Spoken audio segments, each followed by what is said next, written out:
Selamat pagi anak-anak kelompok bermain. Hari ini Bu Joyke mau menceritakan sebuah cerita yang sangat menarik. Wah, cerita apa ya itu? Ceritanya adalah seekor kancil yang cerdik. Bagaimana ceritanya? Mari kita mulai. Suatu hari, kancil dan kura-kura ingin pergi menangkap ikan ke danau. Di tengah jalan, mereka bertemu dengan seekor zebra. Zebra ingin ikut mereka. Lalu mereka pergi bertiga. Sesampai di tengah jalan, ternyata ada seekor kuda. Kuda bertanya kepada mereka, "Kemana kalian?" Lalu mereka bertiga berjawab, "Kami mau menangkap ikan." Kudanya juga bertanya, "Bolehkah saya bergabung?" Lalu mereka berempat pergi ke danau mencari ikan. Dalam perjalanan, di sebuah lembah berjumpalah mereka dengan seekor buaya. Buaya menanyakan, apakah ia boleh ikut? Tentu saja, itu gagasan yang baik. Daripada hanya berempat, lebih baik kita berlima, jawab seekor kura-kura. Bahkan, lalu bergabung pula seekor banteng. "Bagaimana kalau aku ikut?" tanya dia. Lalu mereka menjawab dengan serentak, "Mengapa tidak?"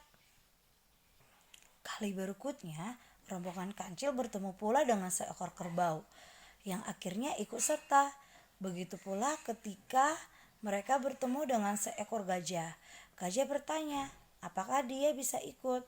Lalu mereka menjawab, "Kenapa tidak?"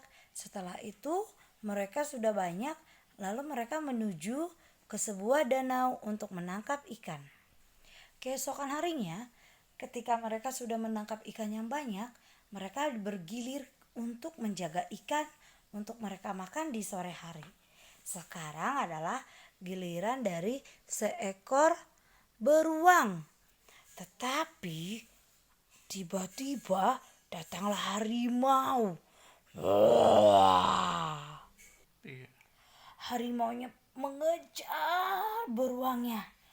Lalu mereka berkelahi karena beruang ingin menjaga makanannya, ikan-ikan itu untuk teman-temannya.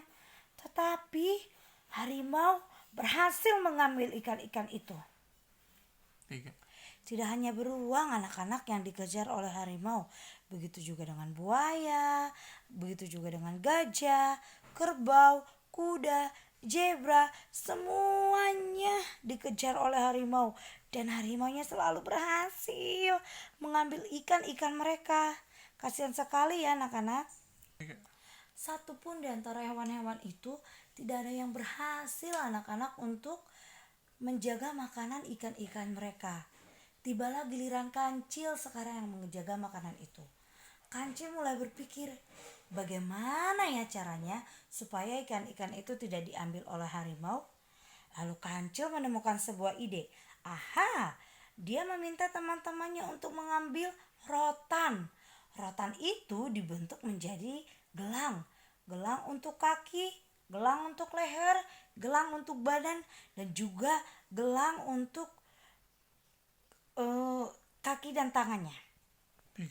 Harimaunya bertanya, "Buat apa ya gelang-gelang itu?" Lalu kancil bertanya, "Kalau kamu menggunakan gelang-gelang ini, harimau, kamu akan bisa melihat sesuatu yang indah. Kamu akan menikmati pemandangan yang sangat baik. Bukit-bukit, matahari yang sangat indah. Apakah kamu mau menikmati yang indah itu?" tanya kancil. Lalu harimau menjawab, "Tentu saja mau, kancil. Saya mau menikmati hal yang menyenangkan itu." Lalu kancilnya meminta harimau untuk tidur. Ketika harimaunya sudah disuruh tiduran, kancil pun memasang semua gelang-gelang rotan itu ke tangannya, membentuk ikatan ke leher, ke badan, dan juga ke kakinya. Ketika teman-temannya sudah mengumpulkan ikan, nah, karena tangan harimau terikat dengan gelang-gelang itu, maka harimau tidak sanggup lagi untuk berjalan, tidak bisa lagi mengambil ikan-ikan kancil dan teman-temannya. Lalu mereka sangat sukacita. Lihat anak-anak, betapa menyenangkan ketika tangkapan ikan mereka bisa menikmati. Tidak ada lagi harimau yang mengganggu. Gajah, buaya, beruang, zebra dan badak bersuka cita karena hasil tangkapan mereka tidak diambil lagi oleh seekor harimau karena sekarang tangannya sedang terikat oleh rotan-rotan yang sudah diikatkan seekor kancil yang cerdas.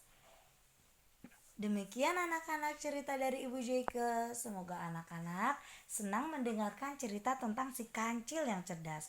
Kalau Tuhan memberi kita kecerdasan, kalau Tuhan memberikan kita suatu kekuatan yang lebih daripada teman kita, marilah anak-anak kita gunakan itu untuk menolong sesama, untuk membantu, dan juga untuk mengasihi mereka. Tuhan Yesus memberkati anak-anak. Semoga kita bisa belajar dari si kancil ya, yang mau berbagi kepada teman-temannya.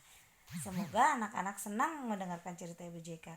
Terima kasih, Tuhan Yesus memberkati.